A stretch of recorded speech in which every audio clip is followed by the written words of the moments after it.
Hello and welcome to Eye on Africa. I'm Clarisse Fortuné, and here are the top stories from across the continent.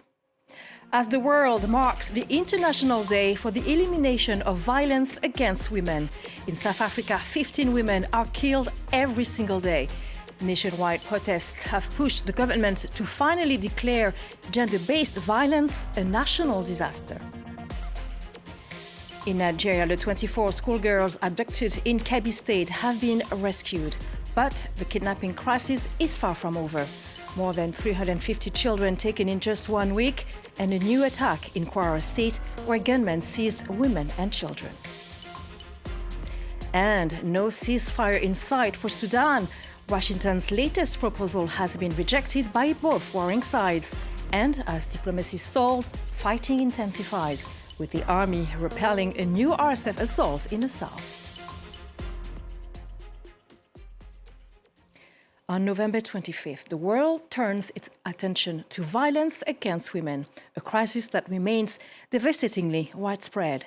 In South Africa, anger has recently spilled onto the streets. Women across the country staged a symbolic shutdown, lying still for 15 minutes to honor the 15 women murdered every day.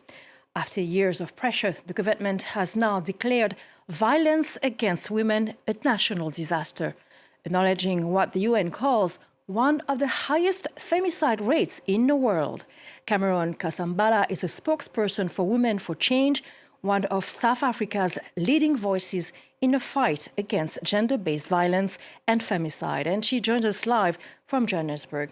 So welcome to our program. So South Africa has just classified violence against women a national disaster, in part thanks to your mobilization. So what do you think of that decision? In practical terms, what does that change?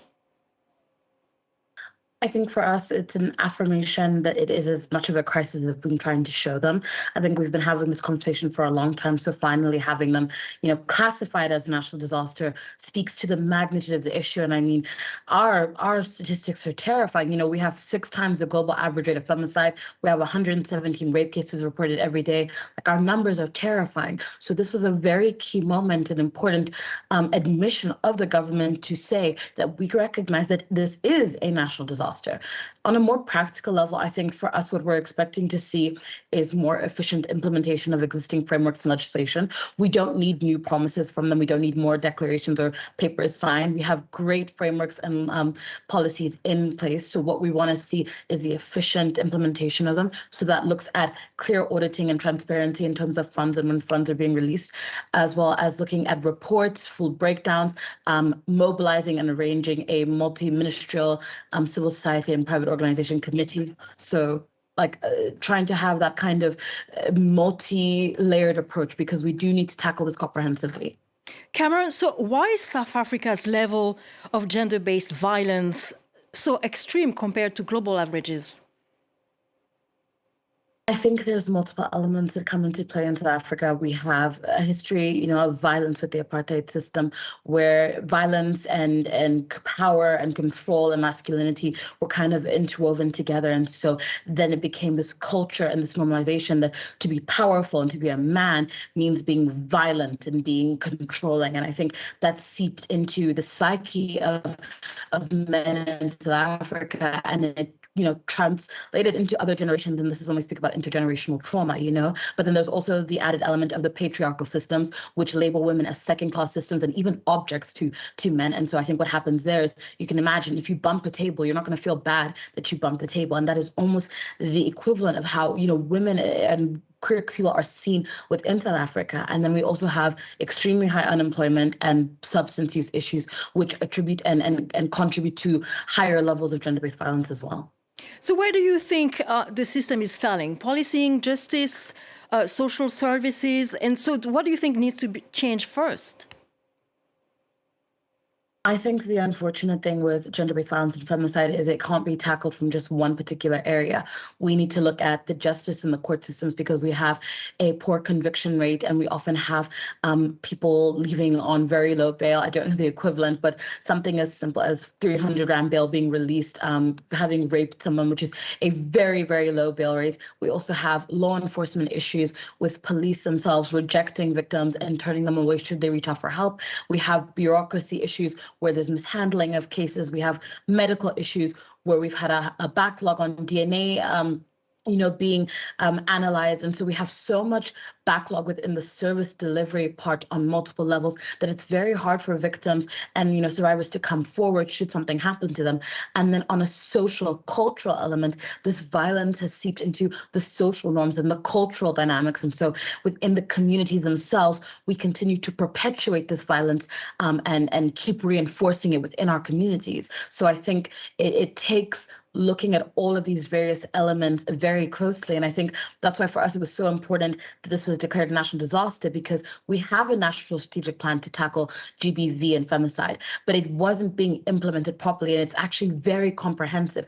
And this is what we're expecting now. That implementation does then look at the judicial system, law enforcement, service delivery, our Tutuzela care centers, ensuring that there's a steering committee managing this. Like it takes so much more control over the crisis and looks at it from all the elements it needs to be analyzed from.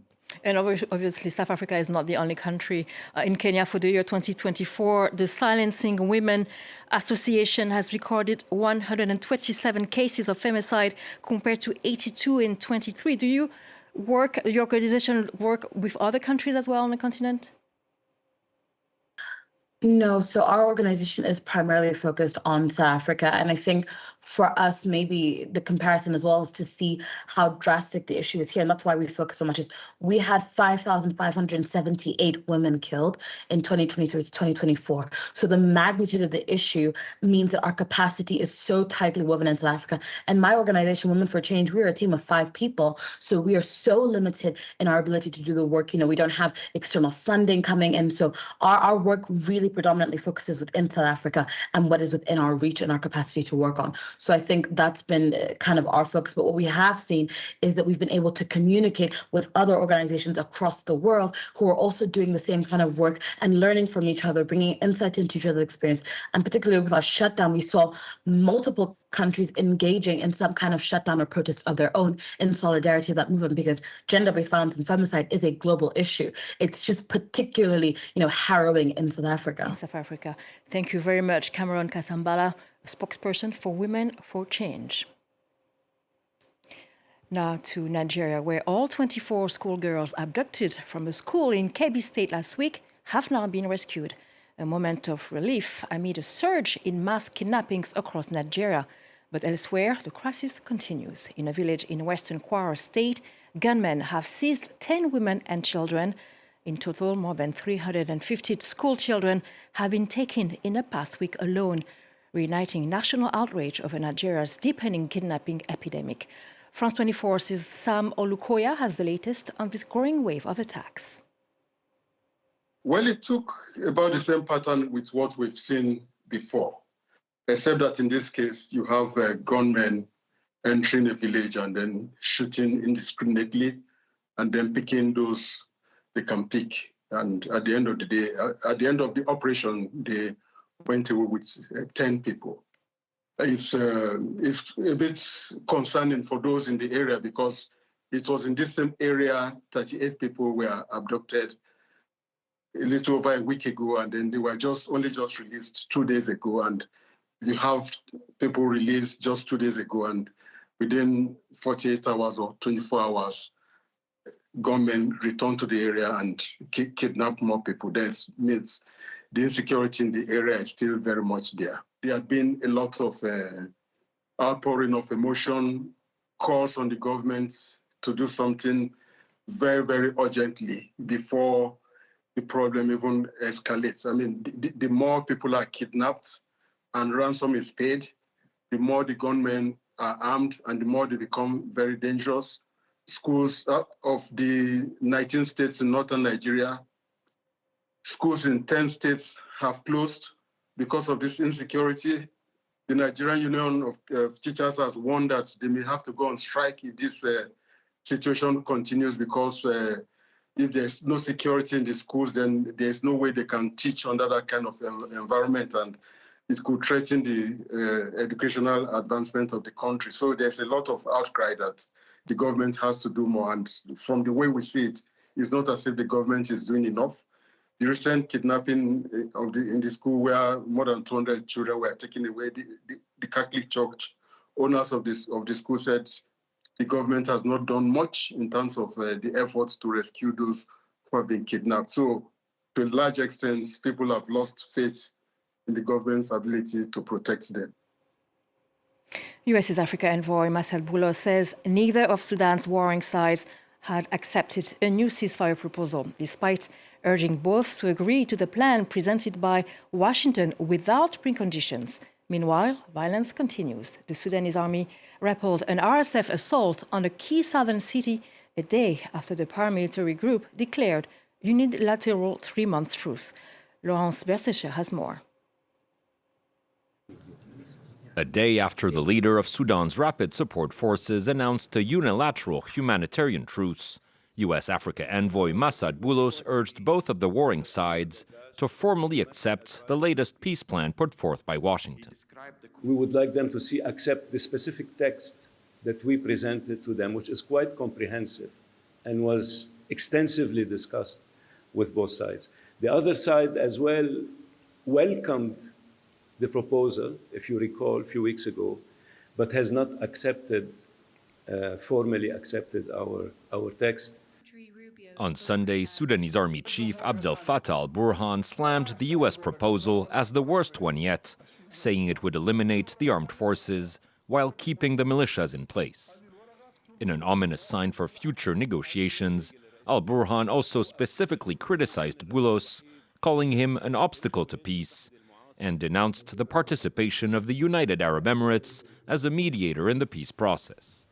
Sudan's military government has repeatedly accused Abu Dhabi of backing the RSF, a claim that's been supported by multiple experts and UN reports, but which the United Arab Emirates continues to deny. Disingenuous claims and misinformation campaigns will not deter us from continuing to work with regional and international partners and with the United States to end the war and to support the Sudanese people. The exact contents of the latest peace plan remain unknown, but an earlier version, which both parties rejected in September, called for a 3-month ceasefire and a transition to civilian rule that excluded the warring sides. Despite announcing a unilateral ceasefire on Monday, the RSF haven't formally agreed to the plan either. On Tuesday, the Sudanese army said it repelled a major assault by the militia on the strategic city of Baba Nusa in West Kordofan. In Ivory Coast, the law has mandated a 30% quota for women in legislative elections in major constituencies since 2019. Just over a month before the vote, and with the Electoral Commission having just validated the candidacies, the quota has not been met. For Jasmine Ture, this is a milestone moment. She is standing to become a substitute member of parliament. She is one of the few women applying to run in the December general election. From the moment I expressed my desire to run for parliament, my family opposed it. Some people told me quite clearly that I couldn't do certain things simply because I'm a woman. Why should we exclude ourselves from the political scene? If men can do it, I think we can too. Since 2019, political parties have been required to nominate 30% women candidates in major constituencies. But this quota has never been met.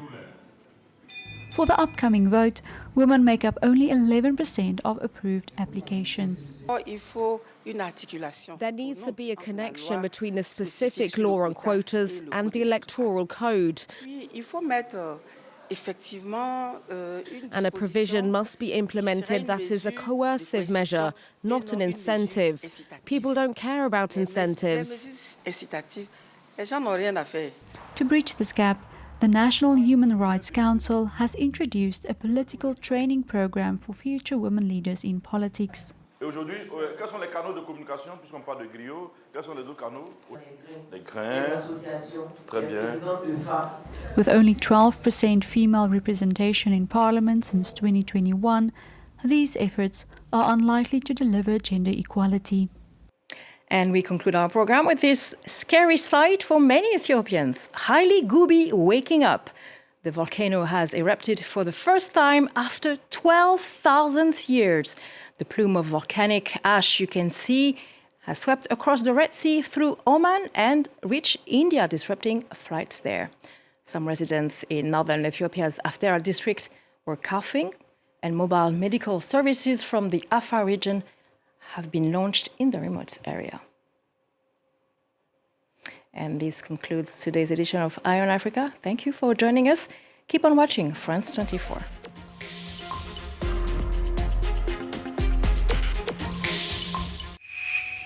The Golden Triangle region bordering Laos, Thailand and Myanmar is notorious for drugs.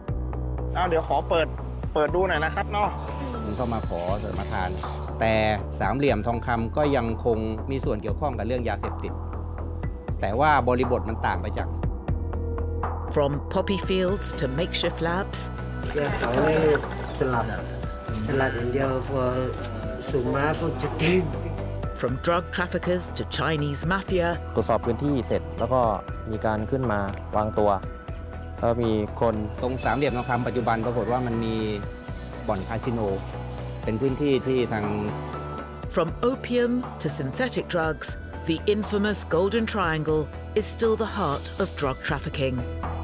Don't miss this exclusive report on France 24.